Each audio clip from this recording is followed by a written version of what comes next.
Hello, good afternoon, good evening, good morning, whatever the case may be. And we're thankful that you're joining us for the weekly Bible study from Deep Springs Baptist Church. We are in the book of Genesis, and this week we're in chapter 31. Now, last week we saw the birth of the nation of Israel. Basically, the 11 sons of Jacob were born to Leah and her maid, and Rachel and her maid. So, lots of drama there, lots of dysfunction between the two sister wives, and we saw that Jacob had trouble at work too. Laban was not only his father-in-law, he was also his boss. And if you've ever tried to work with family, maybe you can relate to that. But, or even holding, you see the jokes all the time about holding, you can't hurt me. I used to hold the flashlight for my dad when I was a kid. So, you know, and all that humor is something we can relate to. But in Jacob's case, it would really the relationship really was a strained relationship, and so the way that the chapter 30 ended last time, Jacob had agreed to take the unwanted livestock from Laban, those that were less desirable. Jacob had decided that he would take those for himself as his wages. Laban said, "Well, that sounds like a good plan to me," but there's obviously some distrust between both parties, and so Laban then takes all the speckled and the spotted out of the herd, and so basically Jacob starts at ground zero, and he. I said last week that he came up with a scheme that maybe he was superstitious. I think we may see this week in our study that maybe I was a bit premature in stating that, and I'm not afraid to say when I'm wrong. But anyway, Jacob has this plan to increase the spotted and speckled livestock, and he has these rods that he puts out when the animals conceive, and whether actual or perceived, the thought was that whatever they were visualizing at the time, that would help produce a certain kind of offspring of the animals. And so the way the chapter ended, Laban has the weaker flock, Jacob has the stronger flock, and the way it ends in verse 43, the man, speaking of Jacob, increased exceedingly. In other words, he's growing and growing, and we would be inaccurate if we attributed all of Jacob's success to his ingenuity as a shepherd. Although that may be the case, he may be a really smart guy. I'm sure he was. His father and grandfather are smart guys. But it would be a mistake to view that as the reason that he's being blessed. He is being blessed because he is a recipient of the Abrahamic Covenant. And we're going to see the outworking of it. Now, in today's lesson, this is a long chapter, and so there's going to be a lot of narration, not a whole lot of commentary from me. And I'm sure you're really disappointed about that. But one of the things you'll take away from our lesson today is the outworking of the Abrahamic Covenant.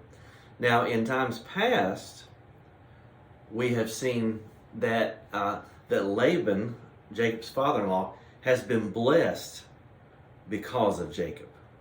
But that Abrahamic Covenant is a two-sided coin.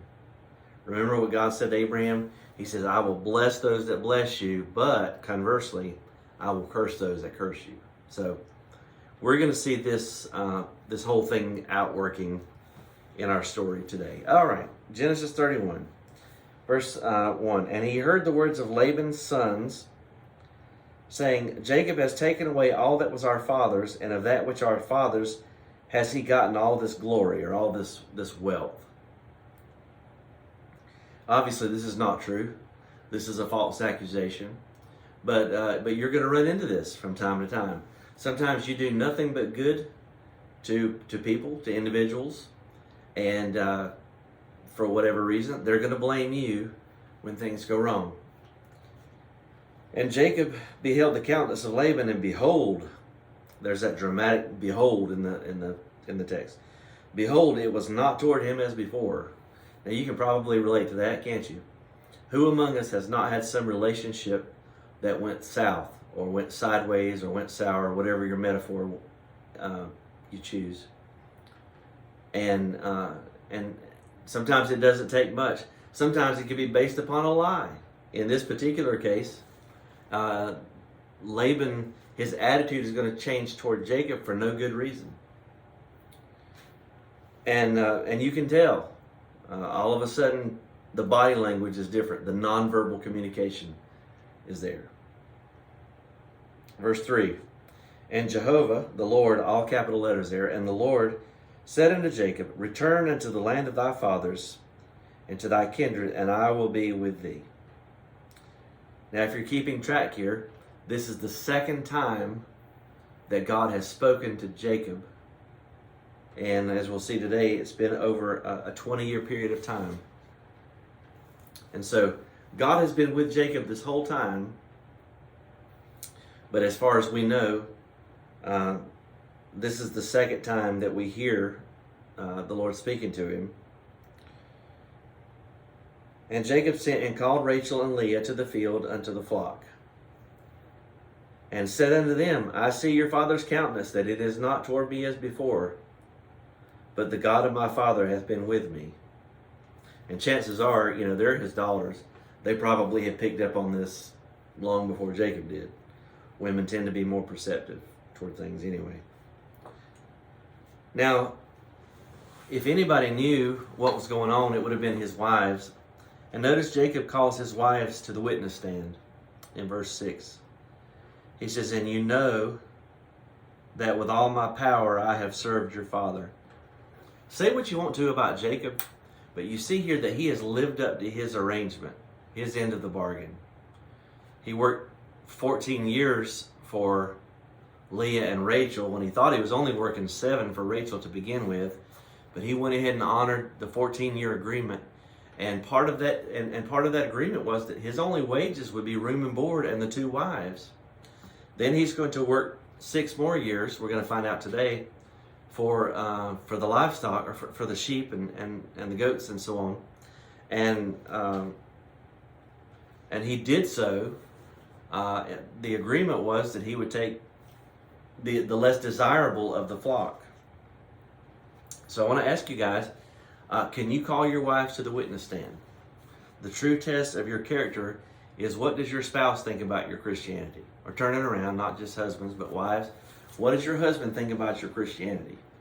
There's a lot of unsaved husbands out there, and wives wishing their husbands would get right with God. But I wonder what's going on at home. The Apostle Peter, and we're not going to rabbit trail too far here. We're going to get back on course, I promise.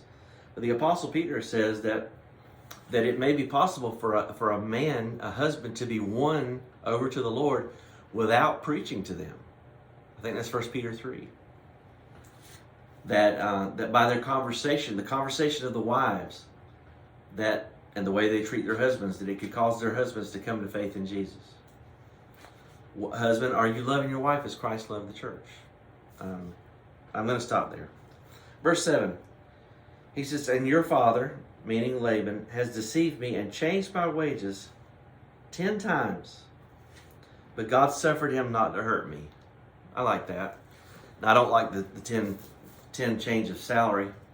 Of course, we're not privy to this. And this takes place over a span of time. But 10 is the number of testimony. There's 10 plagues in Egypt. There's 10 commandments. And so numbers are significant in the Bible. There's 10 lepers that are cleansed. There's 10 virgins, 5 wise and 5 foolish. There's 10 camels in the story of Rebecca and the servant at the well. 10 is the number of testimony. But God did not allow him to hurt me. I will say this to you, that if you're seeking to follow God, to follow God's plan, There may be an attempt to hurt you, but God will protect you. I'm reminded of what Joseph said to his brothers. He said, I know you intended it for evil, but God meant it for good. Verse 8, if he said thus, the speckled shall be your wages, then all the cattle bear speckled. And if he said thus, the ringstraked shall be thy hire, then bear all the cattle ringstraked. And no doubt here what is implied is that Laban is changing. He's changing the deal so that it will benefit him, obviously. We've learned that much about Laban, that he's changing the terms of the agreement when he sees things are going a certain way. Thus God hath taken away the cattle of your father and hath given them to me. And it came to pass at the time that the cattle conceived, that I lifted up mine eyes, and I saw in a dream, and behold, and there again is that word behold, the dramatic, the reader, the listener should take note here that this is a profound thing. Behold, the rams which leaped upon the cattle were ring-straked, speckled and grizzled. My Bible has a footnote that means spotted. And the angel of God spake unto me in a dream, saying, Jacob. And I said, Here am I. That's reminiscent of when Abraham, the angel of God calls out to him. He says, Here am I. I think Isaac said the same thing. And he said, Lift up now thine eyes, and see, all the rams which leap upon the cattle are ring-straked, speckled, and grizzled. For I have seen all that Laban doeth unto thee. I am the God of Bethel, where thou anointed the pillar. Remember, that's where he saw the stairway to heaven, or the ladder, Jacob's ladder, 20 years ago. When you anointed the pillar. See, God remembers. He remembers the vow that Jacob made. You vowed a vow unto me. Now arise, get thee out from this land, and return unto the land of thy kindred. Now Jacob had expressed a desire in the previous chapter to return after Joseph was born. He had expressed a desire to return. Laban pleaded with him, begged him to stay. And you saw how that worked out for both these. They're both frustrated.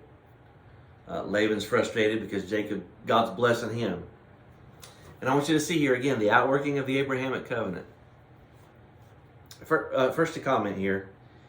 It would appear that Jacob has a revelation here. He saw a dream, and he hears the voice of God. So it may be that God is the one who gave him this strategy of using the rods. I said last time that it was superstition. And that still may be true. I don't know. But it could be that Jacob got this idea from the vision that God gave him. I don't know. But regardless of what happened, the reason that his cattle are increasing is because God's blessing him. It's the outworking of the Abrahamic Covenant. God is blessing Jacob. And conversely, God is cursing Laban. Now, why is he cursing Laban? Because Laban is trying to trick Jacob. Laban, and that's what he continually does. He's just a deceiver. He keeps changing Jacob's wages, and the implication is that he's doing it to try to defraud Jacob. And in so doing, he brings a curse on himself. Right? I'll bless those that bless you, and I'll curse those that curse you. So he reminds Jacob of the vow that he made. And now, whereas before we see that it was Jacob's desire to go home, now we see God has directed him to go home. So he spent 20 years in God's boot camp, if you were watching a few weeks ago in our message. In 20 years' time, Jacob had learned some hard lessons. And I want to say that I believe that Jacob was a much different man leaving Padanaram than he was when he arrived. I believe that God had begun to chisel off some of those rough edges. And God will do that in your life too. God is not in a hurry. Can I get a witness to an amen to that? When it comes to your character development, God is not in a hurry. And we get in a hurry. We want to say, Lord, give me patience and give it to me now. God says, I'm going to give you patience. And I'm going to do it over a long period of time. I will develop that in you. But if you read the book of Romans, you know that patience develops experience, and experience hope. And that hope makes not ashamed, because the love of God is poured out in our hearts by the Holy Spirit. Okay. Verse 14, Rachel and Leah answered and said unto him, Is there yet any portion or inheritance for us in our father's house? In other words, we got nothing to lose. Why don't we leave? There's nothing left for us here. Are we not counted of him as strangers? For he hath sold us, and hath quite devoured also our money. Now see, this is the kind of guy Laban is. Now they view themselves as just being nothing more than property, because remember, Jacob has worked 14 years for them. He did not have a dowry. He didn't have a bride price to offer to Laban. And so his wages and the increase of his labor, that would have been the dowry which Laban should have set aside so that his daughters could have had a better life. But you get the impression here that Laban has squandered their dowry. He is, to put it in a modern way of understanding this, imagine that you had small children and you had put you had started a savings account for them when they were in kindergarten or whatever. And, at the end of the maturation period, when they're ready to graduate school or whatever, instead of getting the money, you find out that dad has spent all the money in the kid's savings account. Well, that's what Laban did, but that's the kind of guy that he is. Verse 16, For all that the riches which God hath taken from our father, that is ours, and our children's now. Now then, whatsoever God hath said unto thee, do. In other words, let's go, Jacob. It can't be any worse than it is here. Then Jacob arose up, set his sons and his wives upon camels. Again, this would have been all of the sons and all of the wives, not just Rachel and Leah, but the other two as well. And all the sons and Dinah. And he carried away all his cattle and all his goods which he had gotten, the cattle of his getting.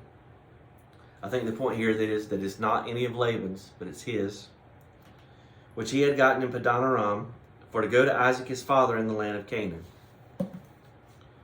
And Laban went to shear his sheep, and Rachel had stolen the images that were her father's. Now this word, images here, I'm looking here on my Hebrew software. The word is teraphim. Teraphim. King James translates it as images. NET translated it as household idols. NIV says household gods. ESV says household gods. ASV goes with teraphim, a direct transliteration there. New Living Translation says household idols. Okay, and we'll say more about that in just a moment. But here we see that Laban is polytheistic. Now, at first glance, you may think, well, why is Rachel taking these? Why did Rachel steal the idols? And I've heard people say that Rachel was an idol worshiper. And I think that's a leap here that we don't have to take. And I'm going to show you in just a moment. Verse 20, Jacob stole away unawares. Now that's just most of us understand that expression. Doesn't mean that he stole anything physically, but it just means he left under the cloak of darkness because he didn't want to deal with Laban. And that he told him not that he fled. Okay, so I didn't even have to explain that. The text explained it. The Bible is its own interpreter. Verse 21, so he fled with all that he had. He rose up and passed over the river and set his face toward the Mount Gilead. And that's not near Lake Tillery, by the way. That's Mount Gilead in the east. And it was told Laban on the third day that Jacob was fled. Remember that Laban had separated himself 3 days' journey in the previous chapter. That was Laban's doing. So it took 3 days for him to be aware. And he took his brethren with him and pursued after him 7 days' journey. And they overtook him in Mount Gilead. Now keep in mind, Jacob's probably got a slow go. He's got a big caravan. And so Laban's probably traveling light, so he was able to overtake him.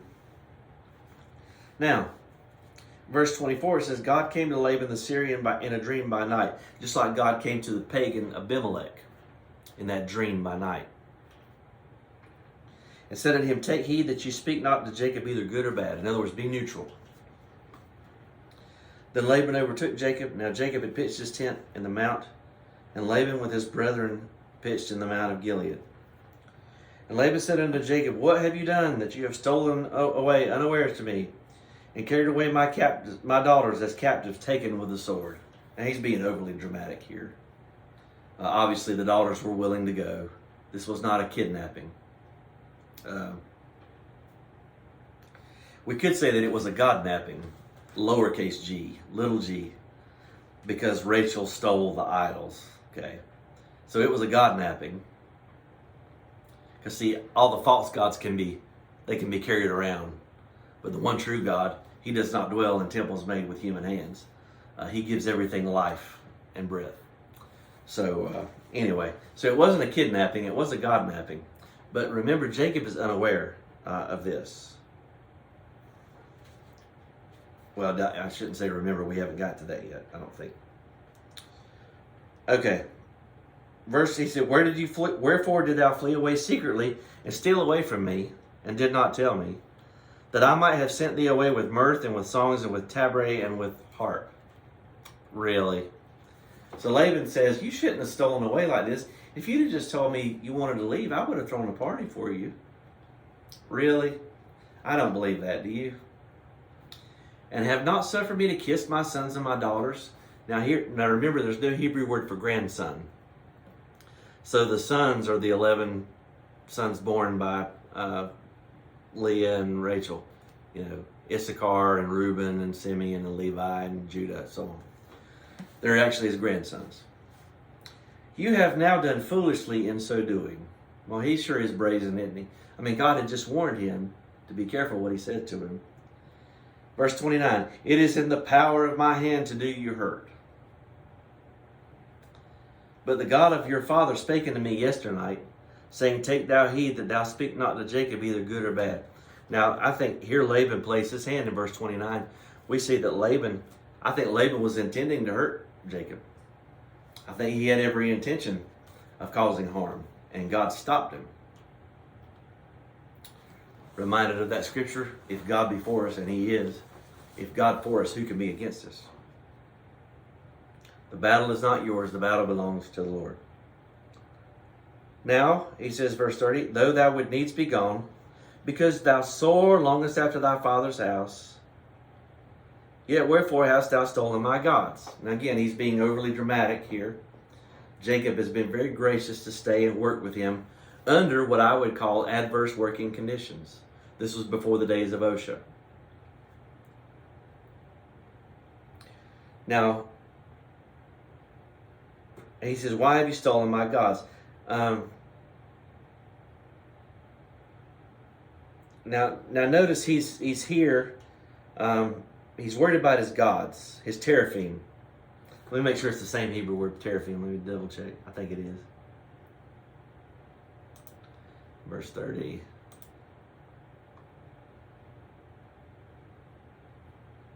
Now here's Elohim, plural, sorry. That's something to keep in mind. Elohim is a plural name. It can refer to false gods or the one true God. So the context will determine which is proper.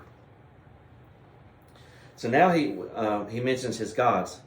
And Jacob answered and said to Laban, Because I was afraid, for I said, Peradventure thou would take by force thy daughters from me.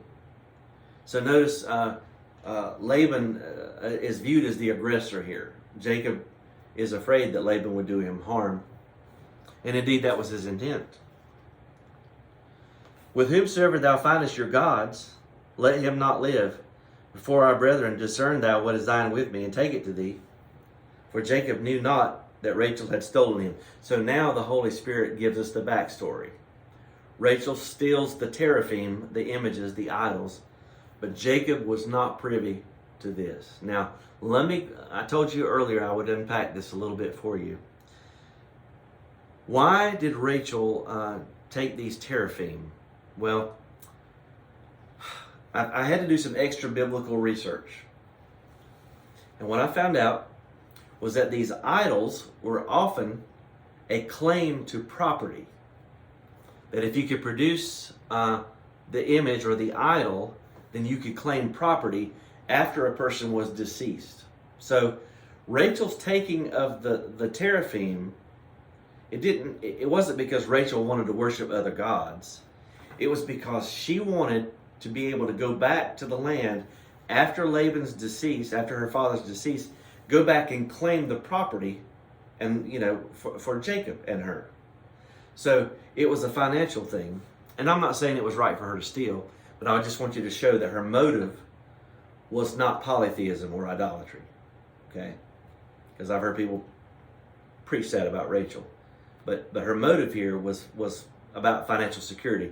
Remember, she had just explained to Jacob that the father had squandered everything, right? He had taken their dowry, and basically Laban had busted their piggy bank and taken all of their money. So this is why Laban is so concerned about the teraphim. Okay, does that make sense now? If it was just a matter of idolatry, it'd be like, okay, well, we can create another statue, right? But he's concerned about these particular ones because they were family. They were the family heirlooms, and so his concern is about losing. With Laban, it's always about the money. It's not about purity of worship. Okay. So Jacob says, well, whoever, search all the tents, and if you find the teraphim, we'll put them to death. We'll execute them. Little did he know that his wife was the one who had stolen the idols. Now Rachel had taken the images, verse 34. Verse 33. Laban went into Jacob's tent and Leah's tent and into the two maidservants' tents. So notice we got all four wives here. But he found them not. Then went he out of Leah's tent and entered into Rachel's tent. Now Rachel had taken the images and put them in the camel's furniture. Basically the saddle of the camels. Put them in the camel's furniture and sat upon them. And Laban searched all the tent, but found them not. And she, meaning Rachel, said to her father, let it not displease my lord that I cannot rise up before thee, for the custom of women is upon me. And he searched, but found not the images. Now this custom of women, most of us understand the euphemism here, or the expression. She is having her period. She's her menstrual cycle. And so anything that she would have sat upon then would have been defiled. Later on in the law of Moses, you would read that anything that had come into contact with her, especially something that she had sat on, would have been deemed as unclean. So the reader who reads this after the law of Moses, remember Genesis is written after the events transpired because it was written by Moses. So the children of Israel reading this would read these laws about menstruation into the interpretation of the text here. So, and obviously this would seem to be not only a Jewish custom, but perhaps a custom of the people of Haran, because Laban doesn't question her here. He found not the images. Verse 36, but Jacob was angry. Jacob was wroth, and he chode with Laban. Now, say what you want to about Jacob, but at this point, this is righteous indignation, because he really didn't steal the idols, and he didn't know that Rachel did. And Jacob answered and said to Laban, what is my trespass? What is my sin that you have so hotly pursued after me? Whereas you have searched all my stuff, what hast thou found of all thy household stuff? Set it here before my brethren and thy brethren, that they may judge betwixt us both. This 20 years have I been with you. Okay, now Jacob's going to rehearse his innocence before his employer. This 20 years have I been with you. Your ewes and your she-goats have not cast their young, meaning that they had not had any miscarriages. Jacob had been a diligent shepherd. The rams of your flock have I not eaten. From what I've read, apparently this was a real common problem, that the shepherds would feed on the owner's flock. But Jacob did not do that. That which was torn of beast, I brought it not unto you. I bear the loss of it. Normally, that would not be the case, but Jacob bore the loss of it. Of my hand did you require it, whether stolen by day or stolen by night. So, again, we see Jacob, for all of his flaws, he is doing the right thing. He is doing right, and he's doing right by a guy that is not doing right by him. That'll preach. Thus I was, verse 40, in the day that the drought consumed me, and the frost by night, and my sleep departed from mine eyes. The job of a shepherd was not an easy job. I think I want to do a study on shepherding. And I think it may shed some light on what, the biblical passages about shepherds, especially Jesus. He's the good shepherd. But one of the names of Jehovah is Jehovah Roi. The Lord is my shepherd. That great Psalm 23 that we go to so often for comfort. Thus have I been 20 years in your house. I have served you 14 years for your 2 daughters and 6 years for your cattle. And you have changed my wages 10 times. This is the second time that Jacob makes mention of this. Except the God of my father, the God of Abraham, and the fear of Isaac. That's just another way of saying Isaac's God. Have been with me. Surely you had taken me away now empty. You had sent me away now empty. And that's true. And Laban knows it too. God hath seen mine affliction and the labor of my hands, and rebuked you yesternight. What's interesting here is that Jacob understands. I love seeing his character development here. Jacob understands that the reason God has blessed him, or the reason he's blessed, is because of God. Have you come to that realization yet? The book of James says every good gift and every perfect gift comes down from above, from God. Every good thing we have in our lives comes from the hand of God. All of your success, preacher, your success in ministry, all of it is to the glory of God. Every bit of it.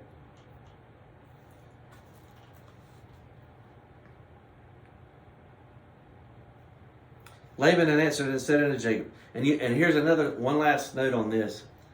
If you're getting a hard time, if someone's giving you a hard time, let God fight your battle for you.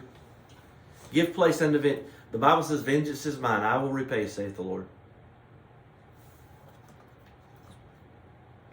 Laban answered and said unto Jacob, these daughters are my daughters, and these children are my children. These cattle are my cattle, and all that you see is mine. Well, does he have he's got a real issue, doesn't he? He doesn't see things as they really are. And I think we use this word a lot now, narcissist. That's become kind of an in vogue term. I think if you were to look up narcissist in the dictionary back in these times, that it would have a picture of Laban. What can I do this day unto these my daughters, or unto their children which they have born? He's making this claim of power that he's got. Now therefore, come. Let us make a covenant, I and thou, and let it be for a witness between me and thee. Now, we're going to talk about the covenant here of Gilead in the last few verses here. Or the covenant of Mizpah. Jacob calls it Gilead. This covenant is based upon the mistrust of these two parties. Jacob took a stone and set it up for a pillar. And Jacob said unto his brethren, gather stones, and they took stones and made a heap, and they did eat thereupon the heap. So, frequently when a covenant is made, there's a covenant meal. So that's in keeping with rituals of the day, customs of the day. And Laban called it Jigar Sahadutha. I probably could not pronounce it the same way twice, and you don't care anyway. But Jacob called it Gilead. Let's call it Gilead, shall we? And Laban said, this heap is a witness between me and you this day. Therefore was the name of it called Gilead, and Mizpah. For he said, the Lord watched between me and thee when we are absent one from another. Now here's a comical little irony here. A lot of people have taken this phrase in verse 49 as some kind of a parting benediction blessing when two friends are parting ways, and they said, "The Lord watch between me and you." And what they intend for it to be is an expression of love. While we're away, God take care of you and God watch over you. But it's actually, in context, is two guys that don't trust each other, and they're saying, look, God's watching you, buddy. God is looking at you. And if you violate the terms of the agreement, God's going to get you. That's the flavor of this covenant at Gilead. The Lord watch between me and you when we are absent one from another. If you shall afflict my daughters, or if you shall take other wives beside my daughters, no man is with us. See, God is witness betwixt me and thee. It's interesting, Laban will use God's name when it's convenient for him. And Laban said unto Jacob, behold this heap, and behold this pillar, which I have cast betwixt me and thee. This heap be witness, this pillar be witness, that I will not pass over this heap to thee, and that thou shalt not pass over this heap and this pillar unto me for harm. The God of Abraham and the God of Nahor and the God of their father judge betwixt us. And Jacob sware by the fear of his father Isaac, or in other words, by the Lord. And Jacob offered sacrifice upon the mount, and called his brethren to eat bread. And they did eat bread, and tarried all night in the mount. And early in the morning Laban rose up and kissed his sons and his daughters. This is his grandsons. And blessed them. And Laban departed and returned unto his place. And by the way, Laban and all of his crew are going to disappear. They're going to vanish from the narrative at this point, because they are insignificant. The story is going to continue now with Jacob and his sons, because he is the one that worships the one true God. And one final word about this whole covenant, Gilead, Mizpah. Why was Laban concerned? Listen, Laban had 20 years of experience. He knew Jacob was not going to hurt him. He knew that Jacob was not going to hurt his daughters. What do you think Laban was worried about? Yep, you guessed it. He thinks these idols are still out there. He thinks there's a hidden, I was going to use a phrase from Survivor, a hidden immunity idol. He thinks that there's these teraphim are hiding somewhere, and that Jacob is going to cross over and use those idols to do what? To claim Laban's property. That's what that whole thing was about. But Jacob had bigger fish to fry. See, his home was not going to be in Haran. Jacob was going to be in the land of promise. That's where his inheritance was. And we know that just like his father Isaac and just like Abraham, he's looking for a city that has foundations, whose builder and maker is God. Hope you've enjoyed our study today. I know it was a rather long chapter, but I tried to go with as little commentary as possible. If you need prayer, let us know. If you have not done so, please subscribe to our channel. Click the little subscribe button. Share it. Like us on Facebook. Stay connected with us. If you don't have a home church, come see us at Deep Springs Baptist Church in Peachland. We meet at 6:30 on Wednesday nights, and we meet at 10:30 on Sunday mornings, and 9:30 for Sunday school. We have some excellent Bible teachers who will teach you the Word of God, and you can grow in your fellowship and make new friends. Until next time, may God richly bless you, and shalom.